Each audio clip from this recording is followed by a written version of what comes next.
Look, I get it. $100 bill is a lot of money, but just imagine if you had one of these $100 bills that sold for a ton of money and you accidentally spent it. By the end of this video, you won't have to worry about that because I'm going to go over every single little detail as quickly and to the point as I can. This is the only video you'll ever need for $100 bills, so save it and let's just hop into this video. So up first, we have a 1928 $100 bill. I'll keep this as brief as possible, but this bill sold for $4,080. So again, to be really brief, this is the first year they started producing these small size Federal Reserve notes was 1928. Now what made this bill so valuable is the fact that it is a numeral type. If you look on the left side of the bill, you'll see a district seal, which has a number 8. Now most of the time that will have a letter in it instead. This one would typically have a large H, which is the 8th letter in the alphabet. You can see that H is also going to be at the start of the serial number. So most of the time on most bills, you're going to see that matching H with the prefix of the serial number and in the district seal. Pretty much what you need to know is that if that number 8 in the district seal on the left does not match the prefix, then you could have a very rare bill. For example, the district seal says number 8, but the prefix is an A or a B or anything outside of H, then you have an error. You'll also see small number 8s around the bill in 4 different locations. That is also the district number. So those numbers should always match. For example, if instead of there being an 8 in the district seal, you have a large letter A, the 4 numbers around the bill should be the number 1. If they're anything else, then you have something very rare. But pretty much on this note, the fact that it graded very highly at a PMG 64, remember the highest achievable grading at 70. One last thing on the district is depending on which district you have will dictate how many bills were produced for that specific district. For example, 1928, most of the time, the Dallas, Texas district is going to be worth more money simply because there were less notes produced. It's a simple supply and demand thing. So if you have a 1928 $100 bill and it is a numeral type, even if it's not in this good of condition, it's still a rare bill worth money. So hold on to it. I'll be very quick on this one, but this $100 bill sold for $5,875. Essentially what it is here is you have a specimen note. Long story short, specimen notes were produced by the Bureau of Engraving and Printing to give to different countries as an example for when they were accepting US currency into their bank. This allowed them to have a genuine example in case a customer was giving them a fake bill. They had this specimen note to compare it with. These are not legal issued bills. That means that you cannot spend this. Not that you'd want to because the collector value is way more. One thing to keep an eye out for is that if someone was to try to replicate this with a specimen stamp, first of all, you don't want to do that. This is not advice, but at that point, you're getting into fraud and you're defacing US federal currency, and that is a crime. So don't do that. Next, another way to really tell if you have a specimen note is the fact that the serial numbers on these bills are all quote unquote fancy. So as you can see, this one has an ascending ladder. It goes from 2 all the way to 9 consecutively. I've seen specimen notes with solid zeros. I've seen them with no serial number. I've seen all different types of specimen notes. The biggest thing is that I've never seen one with a normal serial number with scattered different numbers. So if you have a specimen note, you have something really rare, even in the 55 PPQ grade, which stands for premium paper quality. This bill has a fold somewhere on it. If it did not, it would have brought a lot more money than $5,875. So as you can see, this bill is not a numeral type. There is a letter I there standing for the Minneapolis district. Now this is a light green seal note that sold for $5,280. You can just see that the seal and the serial numbers are a bit lighter than they typically are. This one was graded by PCGS at a 55 PPQ. That's about uncirculated. So pretty much on here, you have a star note as well. I'll keep this brief, but essentially when they're producing sheets of $100 bills, if there is an error or a mistake on the sheet, a quality control manager will strike out the bills with a large Sharpie. Typically it's a red marker. And what they do is they destroy that sheet of $100 bills. I know it pains me too, but what they do is they produce a new sheet, which is called a replacement or a star sheet of notes. Now these have their own unique serial numbers with a star at the end, signifying that they replaced the sheet of notes. Now it's important for the Bureau of Engraving and Printing to do this to make sure that they have proper bookkeeping and track. That way they know that any employees are not stealing any money or anything weird is happening like that. What you need to know is the fact that depending on how many errors or mistakes happened for a specific print run will dictate how much a star note is worth. For example, the Minneapolis district for 1934 with a light green seal, there were not many errors for that specific run, which means there were not that many star notes produced, let alone attrition and other things causing the notes to get damaged and destroyed over time means that there are simply not many out there that exist, let alone in a high grade like a 55 ppq. So what it boils down to is that if you have a note like this, you want to keep it safe and secure. What I recommend is if you're out and about and you don't have anything safe to put it in, just put it in a hardbound book so it doesn't get folded or bent. But please, this sounds very silly, but don't forget it in the book. I've heard stories of people finding bills inside of books, and it just so happened that I was one of those people that bought a used book and found rare currency in it before, believe it or not. So it does happen. So don't forget your rare bills. I know some people use them as bookmarks, but I don't know what type of rich person's using $100 bills for bookmarks, but you get what I'm saying. Keep your eyes peeled for a 1934 light green seal $100 bill because this one sold for $5,280. So if you look at the back of this bill, you can see it's a bit miscut there. Something's a bit off, and this is a part of the reason why this bill sold for $3,760. But it's really, when you flip the bill over, you'll see that the bill is still shifted, but the overprint is completely inverted. So I'm going to give you a quick rundown of the printing process because it is important to understand what's going on here. So the Bureau of Engraving and Printing, aka the BEP, will receive pallets of these sheets of paper from Crane. And what they do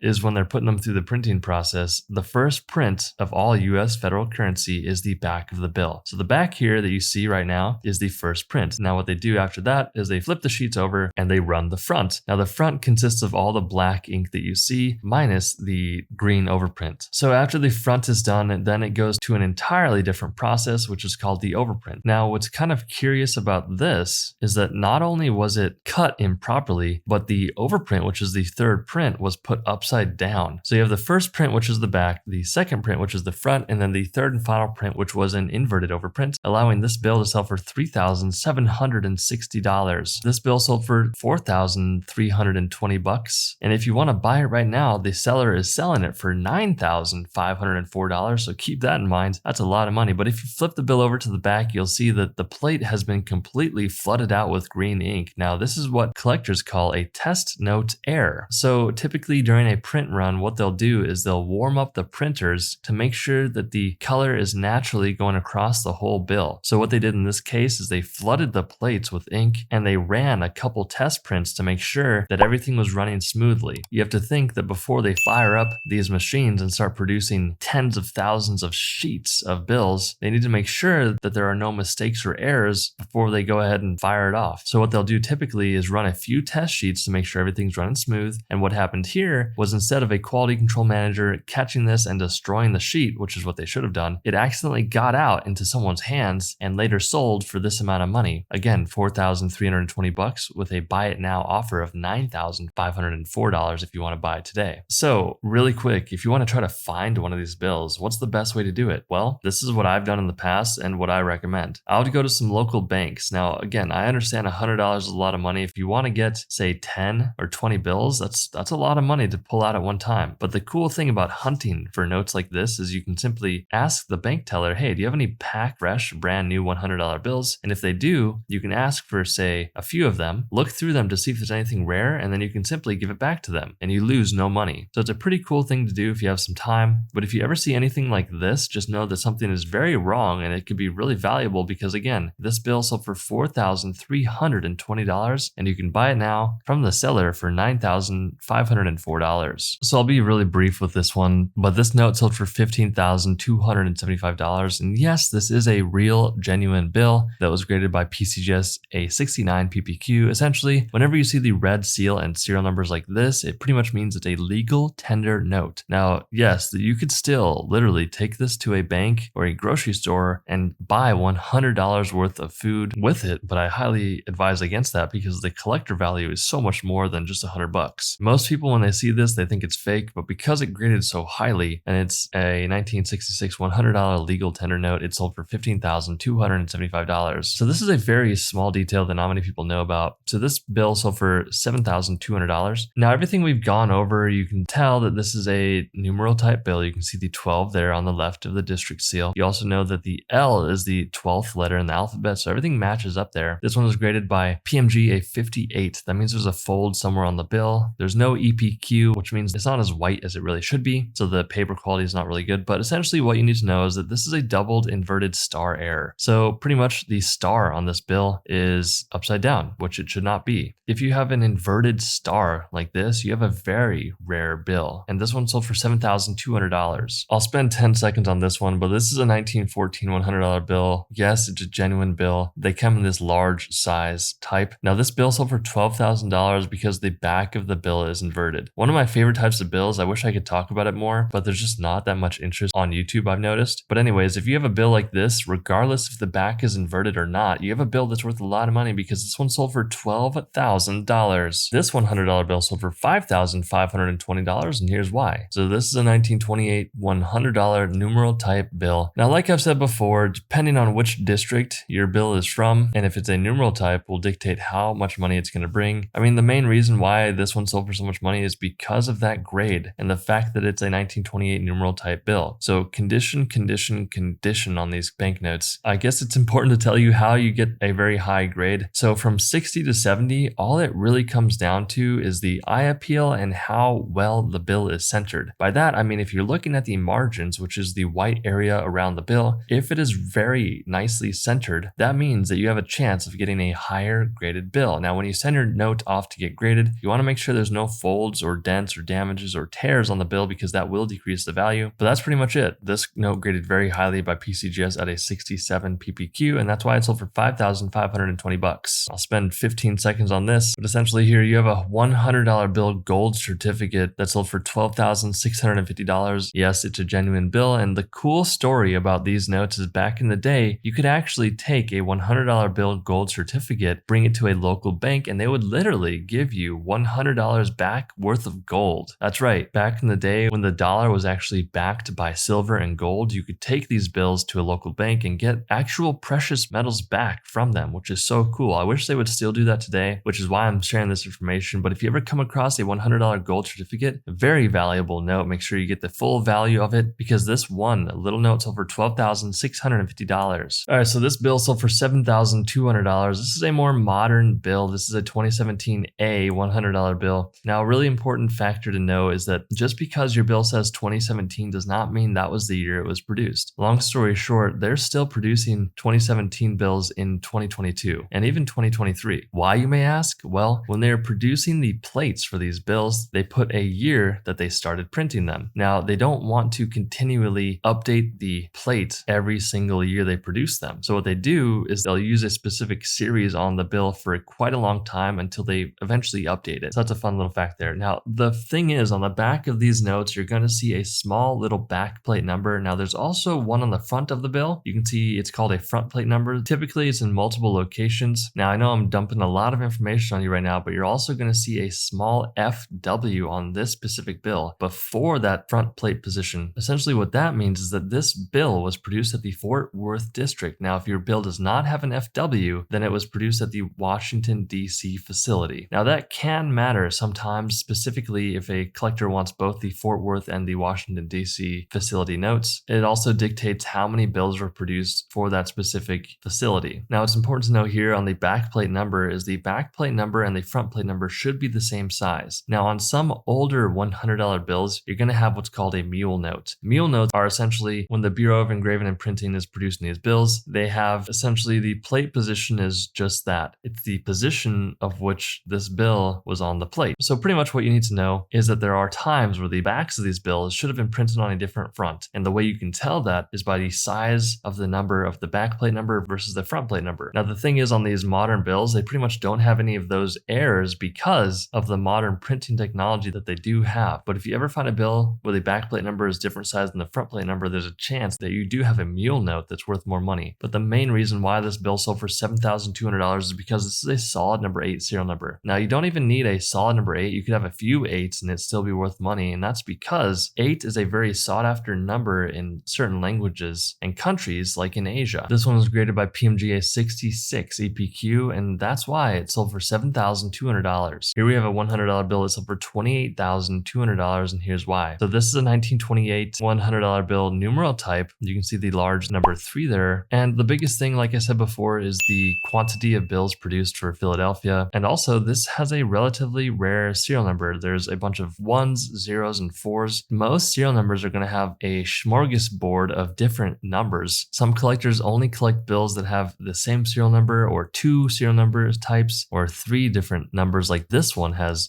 zeros, ones, and fours. It all really depends on the collector and what they want, but what you need to know here is that this bill graded very highly by PMG, and this is a 1928 numeral type bill that sold for $28,200. If you enjoyed this video, share it with a friend, and I'll see you in the next video.